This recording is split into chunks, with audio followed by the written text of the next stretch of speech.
Welcome everyone again to our webinar. My name is Miguel from InspireTech, and I'll be your moderator today. So today our topic is why is ransomware still a problem in 2021? The topic of this webinar actually came about when we recognized that this decade-old threat has not gone away. We have also seen recently on the latest ransomware attack on the US fuel pipelines. So despite companies having invested so much on acquiring new solutions to combat this threat, but why is ransomware still here? So today we have the pleasure of two speakers that will be giving us insights on the risks of ransomware attacks and practices to mitigate it. Our first speaker we have is Charlie Chai from Deloitte, a director from the Risk Advisory Unit. He has been a cybersecurity professional with over 30 years of IT working experience, of which 16 years specialized in cybersecurity professional services. And our second speaker is Teck Wei, our product manager from InspireTech. He has around 10 years of experience as an IT professional, handling over projects of various sizes and complexities from MSEs to SMEs. His business and technology trained background uniquely positions him to leverage knowledge from both domains to deliver additional value for our customers. And at the end of the day, we will also be having a Q&A session. So during the webinar, please place your questions using the Q&A button on your Zoom control panel. We'll try to have our speakers to answer as many questions as possible. So right now, we would like to invite our first speaker, Charlie. He will be touching on the ransomware trends and behaviors and Deloitte's approach to it. Without further ado, I'll pass the stage to Charlie. Charlie, please.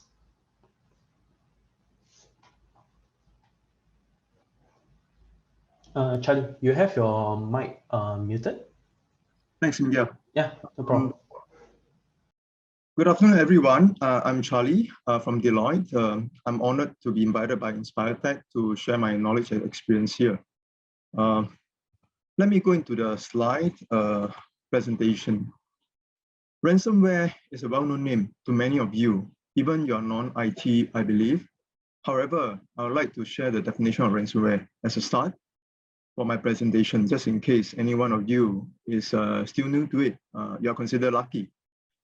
Ransomware attack news is very common these days.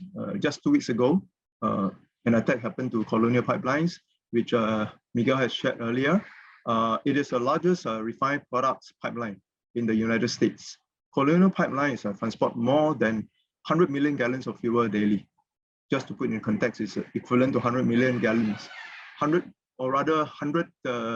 million gallons is about 7,400 swimming pools of water. So you can imagine how big the impact ransomware attack can cause. Just 2 days ago, the attack to AXA that probably you guys are aware through Channel News Asia. Being a business owner for more than 15 years myself before, I can safely say that most business owners, if not all, care about their organizational reputation, as it is one of the key factors or even main factors that customers consider before transacting business with you. And we also know reputation takes years to build. I like a quote from Stefan Napo, who is a global head information security officer for SocGen International. He pointed out that a few minutes of cyber incident attack will ruin your reputation that took 20 years to build. I'm not sure really 20 years, sometimes it took 30 years, but whatever it is, many years of reputation can cause to ruin by a simple ransomware attack. There are many incidents of ransomware attacks, hence this slide will never be able to capture all incidents and never intend to. The well-known one that caught most of the people's eyes in the past that is not listed here, it is the WannaCry attack that we call that leverage on the eternal brew of Microsoft vulnerabilities that hit many organizations in May 2017. However, there are many more damaging attacks that may not be known to you unless you are in cybersecurity field or did a bit of research. Over here, I've extracted some of the known attacks. Worth noting from here is the reported cost of damage, such as USD 70 million for Cognizant that hit by May's ransomware in April 2020. US dollar 34, to be exact, 34.7 million, excluding recovery costs for Foxconn due to doper payment. Another thing I want to highlight here is paying ransom is never the end of the story. Black Bulb, a cloud software provider, got sued in November 2020 for data breach due to ransomware attack in May 2020, as attacker released the data to the internet after being paid. As you know, even Singapore PDPA, they step up the penalty into 10% of the revenue of the company, or $1 million versus the earlier lower 100,000 and so forth. Most recent attack, if you follow the news, is the AXA and Colonial Pipelines. Colonial Pipelines attack that I mentioned earlier. It happened on the 7th May 2020 and affected the fuel supply in southeastern of US.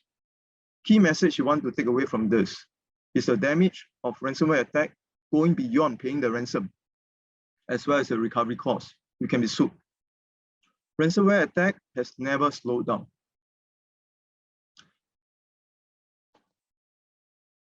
As mentioned earlier, it's impossible to share all ransomware over the slide. Honestly, I don't know all as well, even you want me to share.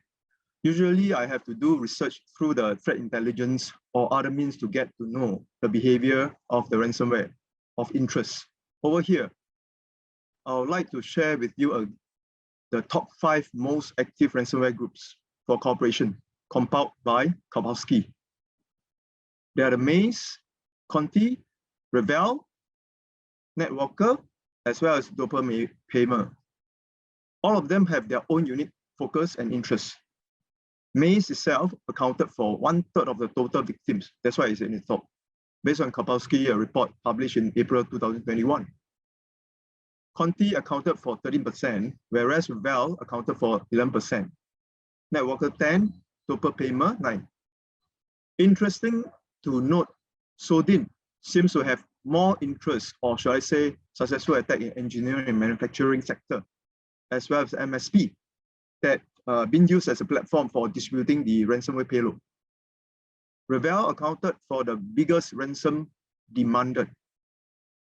That is not listed in this here, but it's 50 million from Acer in March 2021.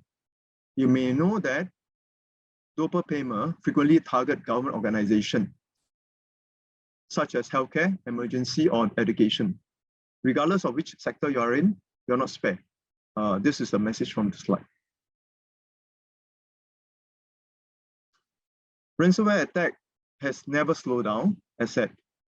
The fact that accelerated the adoption of digital transformation, remote workforce, have something to do with the pandemic that we are facing today. It increases the attack surface for cyber attack, including ransomware. In this pandemic period, many organizations have to provide remote access to internal users to continue the business operation.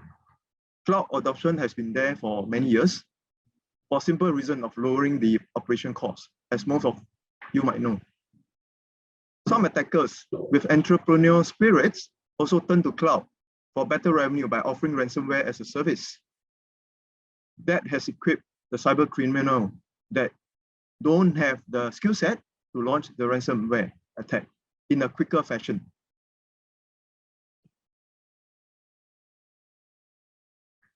On the right side of the slide is the actual pitch that ransomware NAMT used to reach out to victims through cashback.exe payload in 2019. By clicking on that of the PayPal, you will then download the cashback.exe. I've listed here a few common attack vectors for ransomware that may also apply to all other malware attacks. This is extracted from one of the ISACA articles. Remote Desktop Protocol, RDP in short, due to increasing remote workforce, is top in the list. Email phishing is also one of the very common methods to deliver ransomware to your organization. Another data point collected from the same reference article is that there were 4,000 ransomware incidents in 2019. More in 2020, I do not have the figure here, but definitely going to be much more in 2021. And even in 2019, the total cost amounted to USD 1 billion. What I want to point out here is the average payment of USD 41,000 per incident. That is about Sing dollar 55,000. You never know when it will hit you. Other than the cost involved, the reputation impact of the attack might make sense for you to put some investment aside to guard against ransomware. You might want to know Singapore government does have some grant to protect against data loss. One such grant is administered by National Council of Social Services on data protection. It is also providing grant to organizations going digital as high as 30K or 300K, depending on the criteria. Whoever interested, please visit ncss.government.sg for further detail. Deloitte does work with them in offering that service.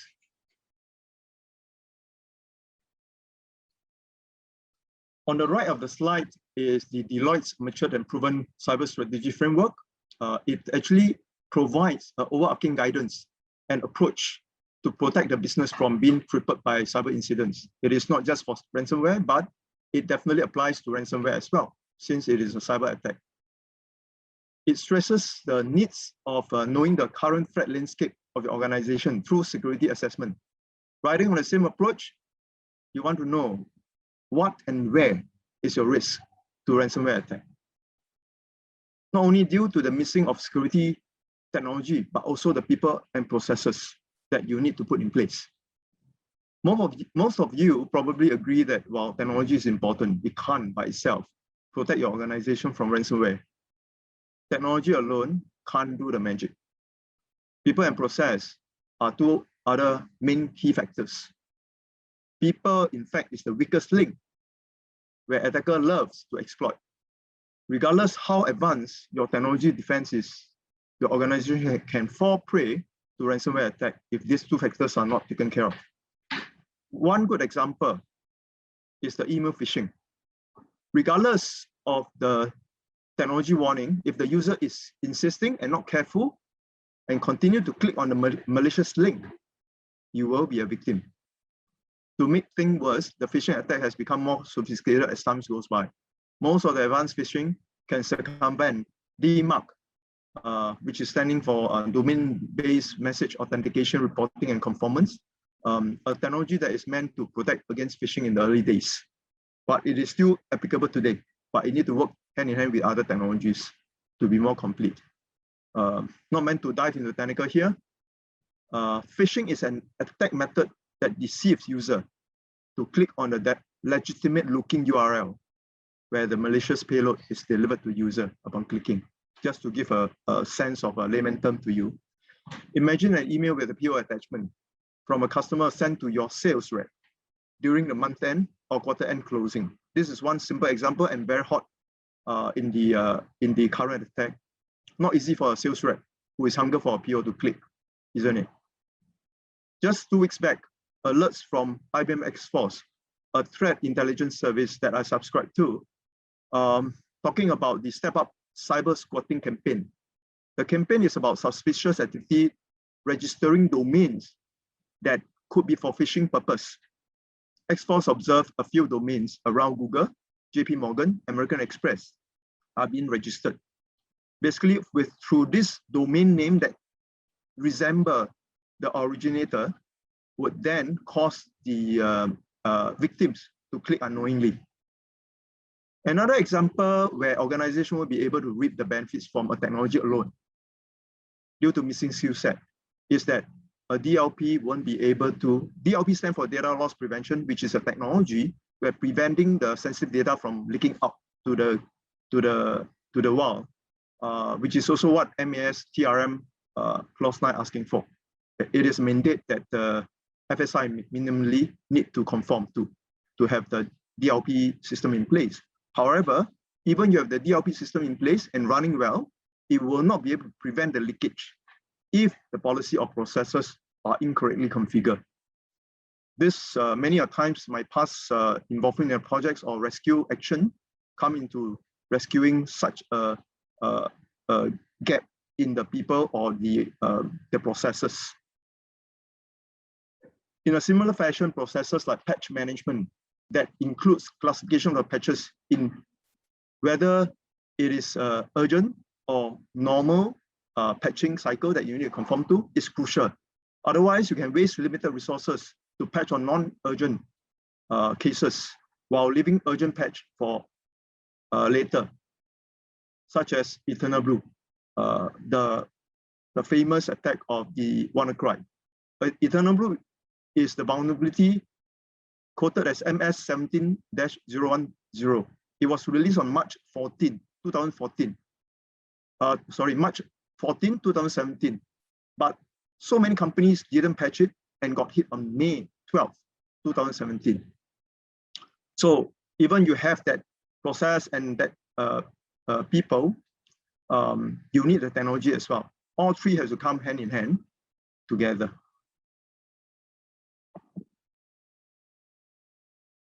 What can we do to protect from ransomware, you might ask?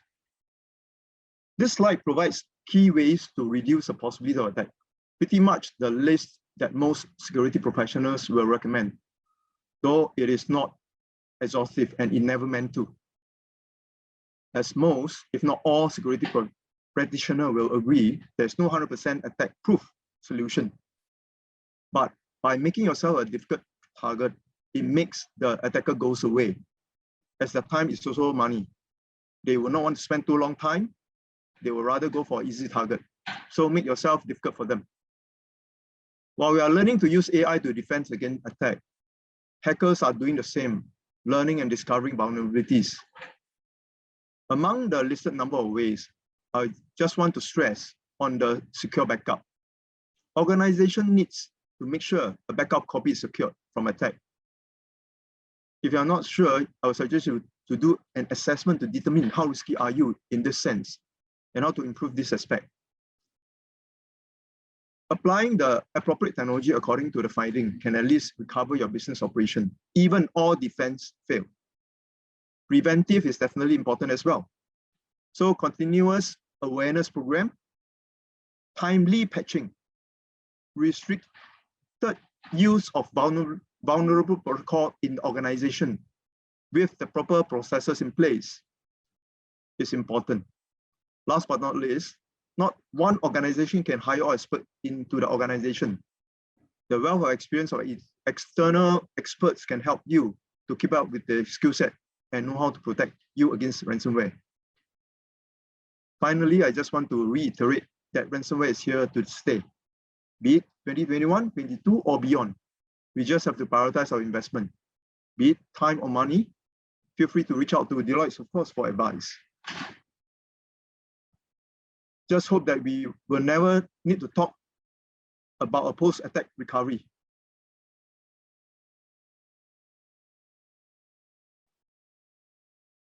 That's all I have to share today. I would like to pass back the control to Miguel. Over back to you, Miguel. Thank you, Charlie. Okay, so currently right now, we will be having the second speaker, Takeaway, to present how InspireTech actually reduces the risk of ransomware. So Takeaway, over to you. Yep, thank you, Miguel. Yep, good afternoon, everybody. And yep, thanks a lot to Charlie for joining our webinar and be our speaker for today. And Charlie really gave the overview of the landscape, introducing the concepts of like people, process, technology, as well as some of the higher level frameworks that Deloitte use for advising their clients on data protection. Over at our site today, InspireTech being a software product company, what I would like to do today is to focus more on the technology end, as well as looking at how our products can help organizations reduce this risk. So I'll just continue on to like earlier on Charlie mentioned about because of digital transformation, cloud adoption, and I would also like to add on is the computing capabilities. So today the devices and servers has much higher computing capabilities as compared to 10, 20 years ago. And this increase in the adoption of digital solutions, right, is really the one that started that whole process that a lot of records are digitalized. And previously, we do not know how to make value of data, but recent trends have also pointed to the value of data being increased. and that itself really incentivizes the attackers, right, to really do this ransomware attack. And Charlie also shared that the rewards is really getting higher and higher. So some of the ransomware attackers are earning in the millions and the billions range in terms of the ransom that is being held. And the other model that I like is this information security. It comes from the ISO side. We talk about availability, integrity, and confidentiality. So from my experience, how I see is that in the earlier days, people actually don't really care about confidentiality. If some of us who have worked long enough, you will remember that in the past, right, it was more about integrity first. So it was those days whereby people are concerned that bank records, like in Singapore, there were cases of fraud being like by playing around with rounding errors, and then some people working in the bank managed to siphon off millions of dollars due to this rounding of different accounts, and that is really the integrity of data being a concern. And at that early stage, right, availability wasn't even a concern because there sometimes will be downtime. Like people also don't really care like, oh, I might be disrupted, because most of the processes you still go to the bank as a counter. You don't really get bothered by something online being down. But that has really changed because now at today's term, right, availability is something that you expect 24/7 from the service providers, and even the slight downtime you expect it to be your sleeping hours and stuff. So then that is the point whereby availability start increasing. And finally, I do see that in recent years, right, because of data privacy concerns, and particularly also just now I mentioned the value of data being increased, right, that focus on confidentiality now has been much prioritized as well. So I think this where I just wanted to add on to what Charlie has mentioned earlier. And over at InspireTech side, the next thing I'd like to do is that kind of like to make my life easier lah. So first I scope out to we are focusing more on the technology side because InspireTech is a software product company. And secondly, I would scope it down further because one of the attack vectors that Charlie mentioned was like email attachment. And really how all this thing started is because with the increased collaboration, right? So I'll split it in internal and external. So internal being your organization, external being the parties that you interact with. So with all these digital things that's happening, we see that file sharing, file transfer, or such kind of activities such as sharing, you collaborate more with external parties, and you exchange of information. So people has been doing this all this while. The only difference in recent years is that it become more digital, and that really increased the attack surface and come to have all these threats. So how over here how I look at IT ecosystem, right? Broadly, you will have three layers you can see. So we look at the network layer and the identity layer, the Active Directory. And then after that, the purple side, you have the endpoint devices and what your users are using as a communication tool like email. And finally, more on the back end side, we look at infrastructure and server and storages. So what happens in the ransomware case, right? To me, in terms of file sharing, the three spaces that we see being attacked is definitely email. So Charlie also mentioned 39% actually came from email. Then after that, second is the usage of public storage solutions, the likes of like your Dropbox. And then after that, also removable medias like the external hard disk and external thumb drive. So these are all areas where ransomware managed to enter into our organization. Of course, there are a lot of other areas, but for today's purpose, right, I'm really focusing on file sharing because later on I'm going to share how our solution actually come in. So an organization will have also put in some shields, but what happens is often than not, right, there will be some holes that comes in, and then the internal organization get hit by ransomware. Today, we also see newer trends such as like increased use of multi-factor authentication, more stringent BYOD policies, as well as more focus on backups as well. especially the topic of immutable backups. Then, as us as a product company, we also work with a lot of partners, and we have together working with our customers and what they deploy, right? We notice that nowadays there is really a lot of solutions. So on the network layer, you need to have firewall, you need to have intrusion detection, intrusion prevention. You need to start buying identity access management solution. And then after that, for endpoint, we look at scanning, AV, CDR, endpoint backup, endpoint encryption. On the back end, in terms of infrastructure and storage, you have a lot of data management solutions as well. And just to list down a few logos, see at each of the place, right, there are really a lot of solutions. And to be fair to organizations, right, no one is saving money on this. And a lot of people are investing heavily on all these solutions, but yet things still happen. And then after that, the answer seems to be more solutions, because then after they say that, okay, now you need SIEM. So Splunk also come in. And this really sums out how I see the market, is that maybe a lot of organizations, they are very confused as to what to buy. Some might just buy everything, some might just pick and choose and buy and not have a strategy, which I will come back to this point again later. And just to make things a bit more complicated, then we also have our product. There seems to be another solution that's also talking about ransomware. So it seems like the whole world, no matter what they're selling, right, they're all talking about ransomware, whether it's the storage end, whether it's the scanning end, whether it's the network layer. Everybody is really just talking about ransomware, which is one of the reasons why we picked this topic, because um, the complication is really very high, and there is a lot of um, confusion in the messaging, because every product will just talk about ransomware, but often they're not. Organizations might not be clear what exactly is the solution talking about.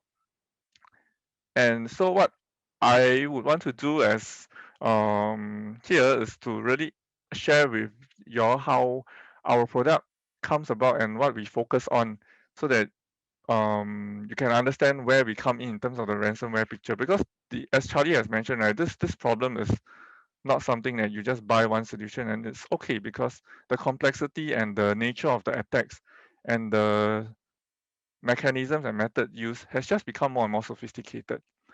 So coming to EasiShare, right, what we come in as is really we are file security. So we focus, like what I lead on your earlier on, we focus a lot on file sharing processes as and the mechanism of how a ransomware comes in the organization.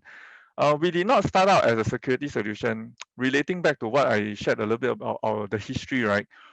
We actually started out as mobility. Remember earlier on, I was saying about availability concern. People were more concerned after integrity. People were more concerned about how they access the data, not so much on confidentiality yet. So we started from then in the mobility speech. At that point of time, when iPad came out, right, we all talking about mobility. That's where we introduce like mobile apps that can allow you to access internal files on the mobile. And we started from there working with customers. As we evolve, right, we noticed that nowadays they are concerned with file security, and the security come in due to SMB NAS protocol. So this protocol is the one that a lot of ransomware tries to leverage on the vulnerability for your network file shares. And that is then our customers start asking us that, can there be a solution to help them to secure this and access the files more securely? And we evolve, and today we are a enterprise file security solution that not only stand alone. The reason why I also talk about the other solutions is that because we as a platform, we work with a lot of our partner solutions to provide a more comprehensive solution. So we do work with like Cohesity on data management. Then we work with Votiro and Gate Scanner on the CDR, Trend Micro with AV. So we also start to understand the challenges that our customers face in terms of solutioning their ransomware strategy, and we actually work with all these partners, right, to give a more holistic approach for our customers as well.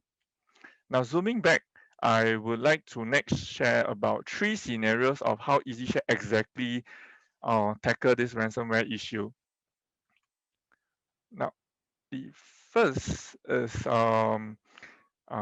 as also Charlie mentioned, right? Employee habits, right, is the one of the greatest loopholes in this whole strategy. A lot of times it comes from one employee being careless and it start the whole chain effect. So over at InspireTech, right, we evaluate like, okay, so how typically user receive files from external parties? And commonly you might be using USB, email attachment, or a cloud solution, especially consumer grade kind of public cloud storage solutions. Those tends to be a bit more dangerous and high risk. So through these channels, right, the threat actor will actually try to infiltrate and put in the ransomware into your user's laptop, and that really starts the whole thing. So without EasyShare, these are the mechanisms that come in. So what we do here is that with EasyShare, if an employee wants to get a file from external party, he can actually send a secure link through our EasyShare system. And what EasyShare does is that through that secure link, uh, we have a ID verification. So for today's webinar, right, in the interest of time, I won't be going deep into all our features. To find out more, feel free to contact us and we can share the specific features that helps in this. Okay. And from ID verification, right, we can sieve out the unauthorized users. We do know that sometimes even such verification get bypassed. Then a threat actor come in and then send in a file, dangerous file that has the ransomware. But what we do is that, like I said, partnering with CDR solutions, right? We then also can have a second level, which is like sanitizing the file. We have things like true file type scanning. This process itself helps to reduce the risk of ransomware coming into the user's laptop as compared to the scenario on the left without EasyShare. So we do have this two-step. Verify the ID of the external party first, and then after that, in case that your threat actor managed to overcome that, right, then there is still additional gates, I would say, that in terms of file scanning and sanitization, we're working with our partner solutions. So that really helps you to reduce some risk over your end users. Now, in the second scenario, right, is I mentioned about SMB vulnerability, which is network drives. SMB itself is not a unsecure protocol. It's just so happened that it's so widely adopted and it's a very good file sharing protocol. The attackers are very incentivized to find vulnerabilities in this protocol, and that increases the risk when using this kind of network drives, shared drives, SMB kind of scenario. And without EasyShare, what typically happens in a ransomware attack is that the user get infected. So leading on from the earlier scenario, right now this user got the ransomware. And then ransomware nowadays are very smart. They know how to sieve out all the file servers that is in your organization. So they start going into, because that is the fastest way.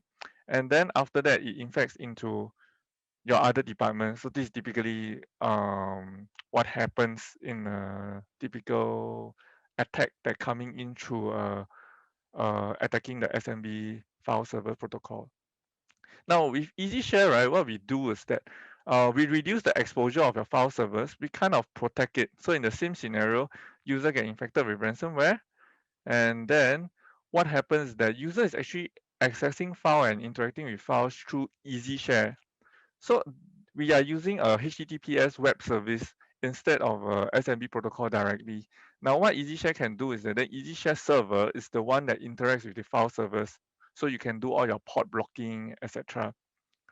And with that the case, right, even though one of the laptop is being infected with ransomware, unfortunately, at least the rest of the files that is in your file servers are secure. So that's another way that EasyShare helps to reduce this risk of ransomware.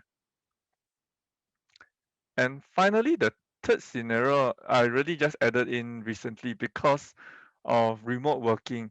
What happened is that we have a prospect um, in a larger country that they their VPN actually had a bottleneck. So when remote working comes in, right, they couldn't rely on their VPN to allow users to access files. So what they do is that they are forced to expose their network drive into the internet, because otherwise the VPN is being bottlenecked. The employees are not able to go back to the office network, and they really don't have a choice. So the prospect told me that, oh, I just open it because I don't have a I don't have a choice. They need to work, right? And that's a very dangerous thing to do, because you think about it, right? Then your file servers that's containing all the files, right, is now exposed to the internet. So it's definitely not recommended. But we do see some customers, right, that have no choice due to the environment they are in. Now with EasyShare, similarly, how we help it is that, like the second case I shared earlier on, right? We have this added layer of security, being a software that is built to allow users to access files securely, right? So that itself is another way that EasyShare can help to reduce the risk of ransomware coming into your organization, even in a remote access from the internet accessing files kind of use case. And that really quickly sums up three of the common stories that I have with my clients and prospects. Next, I will just quickly show some video to let you have some visualization of how this works. Now, this is a without EasyShare case. So how it works is that now you have this user.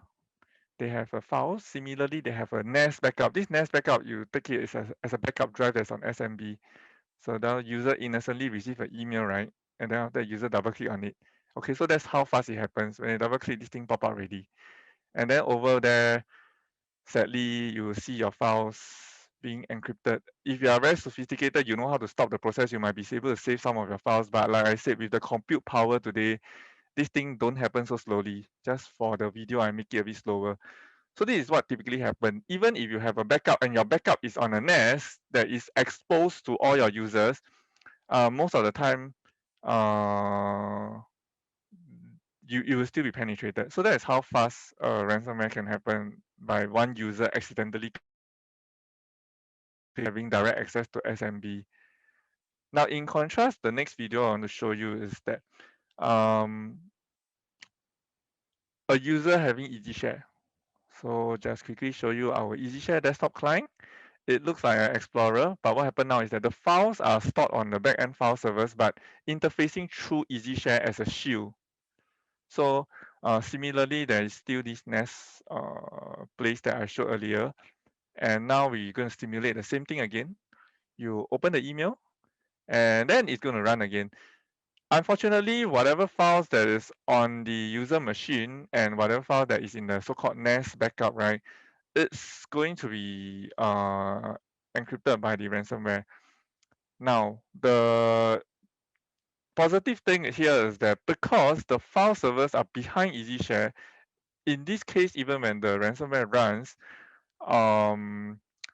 the files will not be impacted. So it's no rocket science. It's just by virtue of what I shared earlier, because now EasyShare is like a intermediary for the file transfer and reducing the risk of the vulnerabilities in the network drives being exploited. So EasyShare does help. And with that, I will move on to the next part.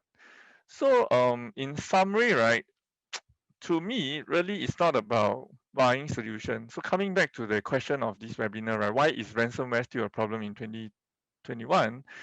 Because some organizations may be treating this as in, like, I buy one solution and I'm free from ransomware, and that mentality itself is not the right way of looking at it. Because if you just buy EasyShare alone and you just believe that this one solution is going to save you from all your ransomware risk, that is not true.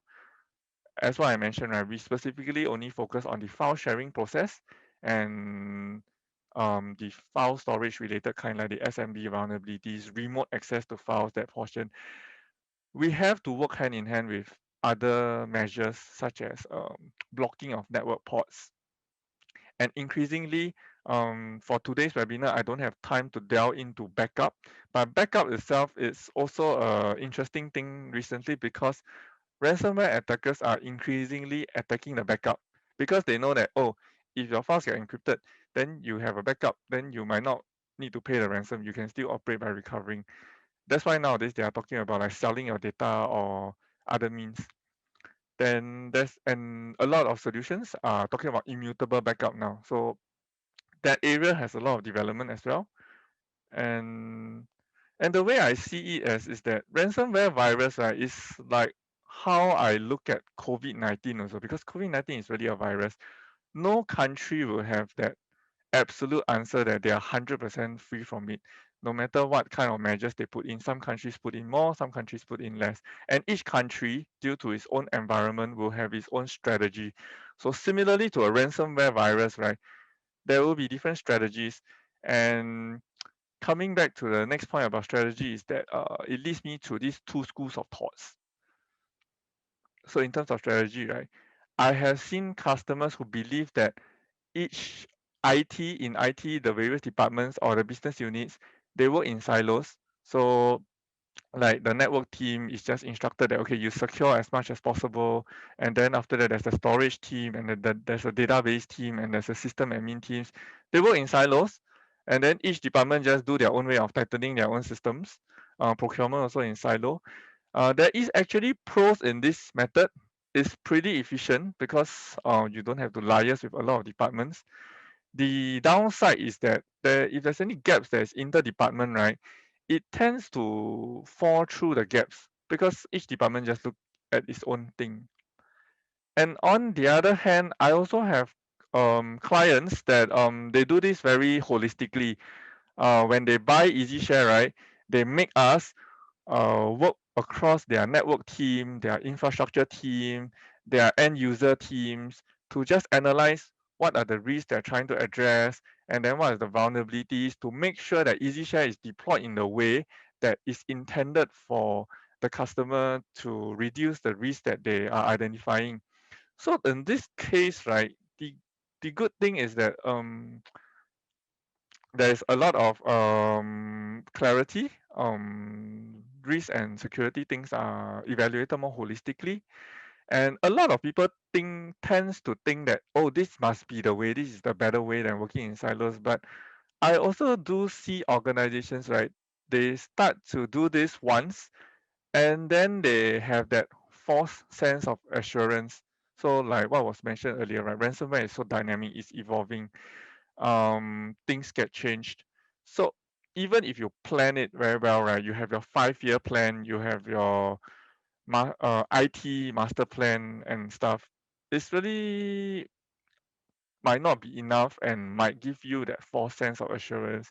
So to me, the ideal could be somewhere in between. Each department might have to take the responsibility to tighten its own controls, and at the same time, there is a fair need to have an overall planning. And with that, I will reach to my last slide next. Some of the takeaways that I hope to share with the participants today is, uh, in tackling this ransomware issue, right? Really don't see a problem and then you see an advertisement of like, okay, this solution has some ransomware protection or some data protection, and then you buy it as a silo.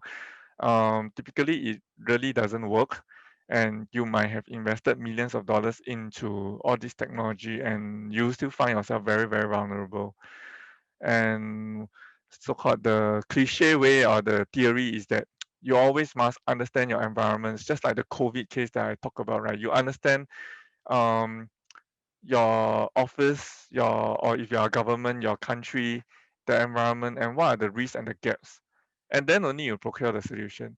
So I would say that even if you start speaking to us, and after assessing the whole thing, you might conclude that for your organization, in terms of the risk that you're exposed to, you might not need EasyShare, and that's perfectly a great thing to do because um, at this moment, based on whatever your environment is, you might not need EasyShare, and so there is no need to just buy for the sake of buying. Now, what happens is that your environment might change and your risk exposure might change in terms of collaborating with external parties. Now, when that comes, then you after understanding and identify the risk, then you come and procure EasyShare. Now, that's the most valuable way that the solution can offer to you. And that is also the reason why we invited Charlie for this webinar, because we will strongly encourage customers to don't just buy solution, okay, see a solution and then just buy, to really have that evaluation of the overview picture, like such as going through the cyber strategy framework that Charlie shared earlier, and that really help you to sit down and think through why you need to buy a solution and not buy because there was an advertisement that okay, it's a ransomware protection. That is the more important bit to me. And finally, the last portion that I like to share is that a lot of organizations actually do have the competency to do with security threats. Many often, I think, actually is a matter of time, which is why I believe that there is value that what Deloitte Services is offering, because they really just help you to do the assessment and support you there to have the understanding the environment, identify the risk and get portion right. Um, when your organization may not have the time because being tied down by the operational work. And that approach is the one that I strongly encourage to do that first before start buying solution. Otherwise, you can buy a lot of solutions and ransomware will continue to be a problem to you. And with that, I would hand my time back to Miguel for the Q&A. Okay, thank you so much, Teck Wei. Let me share my screen now. Okay, so thanks again, Teck Wei and Charlie, for your presentation. Now we'll actually open up the floor for any questions. We really have some questions that's been mentioned in the Q&A button. So this question is actually for Charlie. So Charlie, in Deloitte's experience, what is the most challenging in the approach to protect organization from ransomware attack? That is a good question. While they are to me in the past experience, the most challenging is not the initial fixing of the ransomware gap, but it is about maintaining, like what Teck Wei has said, right? After the initial closure of gaps, how to make sure that the drift of the configuration or the ongoing changes of the environment maintain the same, closing the loop, the holes of the attack. So that ongoing operationally is the key challenges. That's why it is something very important in terms of the periodic assessment of the gaps and whether there's any changes against it, and then what does it mean to the attack. Of course, there are other lesser challenges, which is something where typically we encounter during the earlier implementation or even solutioning, is most customer doesn't know exactly where their sensitive data is, especially the enterprise-wide or customer, because there are too many data, and then there are shadow IT application somewhere where then they didn't know that those sensitive data copied somewhere. That itself also could be a data loss kind of situation. But from ransomware perspective, I see that it's ongoing changes of covering the different gaps and the people behavior of clicking, even the awareness itself, even after the initial sharing and so forth, where then the initial month it can tighten. But as it goes along, things drifted, and then the attack can come in. We are being contacted quite a bit for helps and advice in the case of ransomware attack. Yeah. So I hope I answered the question. Yep. Thanks, Charlie. Since we are still on Charlie, maybe Charlie can answer this as well. So does Deloitte actually provide services to SME, such as post-breach investigation and recovery of business? This is another good question. In fact, I think most people think Deloitte as a Big Four tends to only focus on enterprise customer. Not necessarily. The intention is also to work with government to offer that kind of knowledge and that kind of skill set to SME. That's why I just now mentioned about NCSS, the grant. In fact, that is one platform that we work closely with government to offer help to the local ITs, ICT, or even certain enterprise, certain SME, to make sure that they are not the weakest link to the bigger organization. for any such cyber attack. So yes, in short, we are more than happy to receive any query as to which aspect, and then we can actually dive into the detail. Thanks a lot, Charlie. Okay, so now we have questions for Takeaway. Takeaway, so Stephen actually asked, how do you control BYOD devices or work from home devices or users' own devices that may not comply to organizational requirements or using original licensed product? This access may be accessing from internet, accessing to our system portal or through VPN. Okay. So on a larger scale, right, there is MDM solutions available, but we do see that there will also be some gaps, and because there will be times that employees will use personal devices. Unfortunately, there isn't really so-called solution that really you just solve this whole thing. Over for EasyShare, what we do have is our software itself. We have some features of remote wipe and homing related things to reduce the risk of data leakages in case employee's personal laptop gets hacked. And of course, like I mentioned, with the way that EasyShare is shielding most of the corporate data, even if a user somehow is using a home laptop and that particular piece of data get breached, right? It's not the whole thing that get breached. It's kind of like there's still a little bit of barrier to there, and and to me, it's really very hard to bring this risk down to zero, and none of the solutions can actually give you 100% protection. What we are really all doing is that putting all these pieces and pieces and trying to reduce the risk to the best that we can within the resources that is available for each organization. I see. So still on Takeaway, Suresh actually wonder, so it seems that EasyShare works like a reverse proxy to protect the server data or files. And he also highlighted further, he has two questions, that explain how your solution actually protects ransomware using the email as a vector. Okay. I mean, so we don't really solve the email problem. What we do is some of our clients start blocking email attachment because the risk is too high. It's all transfers, they have to start enforcing that it's done through EasyShare so that the traceability and the records, as well as our partner solutions that with regards to AV scanning or CDR scanning, comes into play. This is a bit hard for a lot of organizations, but the government and the financial side, they are clamping a bit harder down on it. I think you all will notice that sometimes you send an attachment through and then the person working in the government will say, oh, your email, your attachment cannot go through, it's blocked. Or like the USB is cannot use, you must transfer it through some other ways.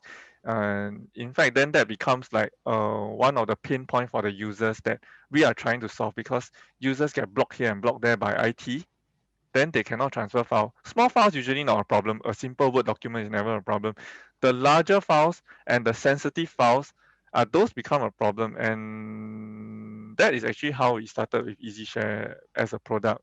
And that is also the reason why most of our customers at this point in time is still the government sector, the public sector. But we do see increasingly, even in the private sector, this concern is just coming up as well. I see. So, Faisal actually asked to take away, what is the strength of EasyShare brand compared to its competitors? I believe he's trying to talk about the popularity itself. Mm. I see. Uh, oh, this one is the very tough one. We always get this, lah. And in the shortest answer I have is it actually goes by use cases. The closest one I always get asked is SharePoint. And in fact, actually, we are planning for more details of SharePoint. So if you all are keen when we release that webinar, maybe you all can also join. To me, again, it's about why you have the solution, right? So we do see that SharePoint, you very good if you use for collaboration.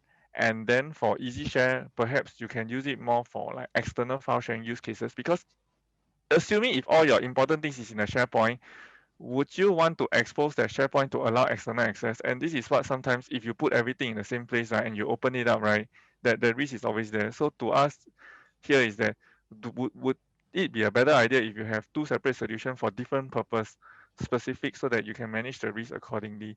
And the uniqueness of us is flexibility, because some of the solutions that you adopt, right, you might not have a choice. For example, if you use Google Drive, you can only use it on the cloud and then on Google's infrastructure. You cannot choose to say that, okay, this set of data due to regulations, I want to keep it in country and I specifically want to keep it in my office. And then this one that's less sensitive, I want it to be on the cloud, for example. So that flexibility we actually do offer. Can contact us to find out more in terms of deployment methods, in terms of the architecture. We are much more flexible than our competitors aside. And the third one I want to highlight is that as a solution, we also work very closely with our partners. And the nature of us is that we don't give you a generic, just a solution that you got no choice. We actually kind of most of the time tailor it. And our experience really come from working in the government sector because they really have a lot of specific requirements. And so Okay. that's why our solution comes out with that flexibility nowadays. Okay. And so we will have one last question before we wrap things up, and this is actually a question for Charlie. So Faiz actually asked, has WannaCry actually attacked Deloitte's company before? Yeah. This is a sensitive question. Having said that, I'm not aware of any. Also because of I wasn't in Deloitte then in 2017. So clear to say, I am not there to witness any. And from external, I don't hear that at all. That attack happens to Deloitte, right? Ultimately, I think in the case of that Eternal Blue, it's about the patching. So Deloitte internally been, especially there's a cyber team that for many years around, headed by the senior partners. We actually were quite careful about the organization in terms of the internal, so that we can set an example, and then we use a similar approach to our customer. So in that sense, I'm quite safely say that, but I do not have evidence to prove that it is not, there's no vulnerability or internally. Having said that, there is no evidence for me to show that they have been attacked before. Rest assured, we practice what we preach. So that's something that we definitely willing to work with you to showcase to you as well, if let's say there's a chance. Okay, thank you so much, Charlie. Okay, guys, actually we have already reached our allocated time, and thanks again for participating in this webinar. At the end of the webinar, we'll actually direct you to a feedback form after you exit the webinar, and please fill out the short survey, and we appreciate every feedback on this webinar. And if you have any further questions for our speakers, you can type it in as well. And lastly, if possible, you guys can also follow us on our social media. These are LinkedIn, Facebook, and Twitter QR codes. And thank you so much, guys.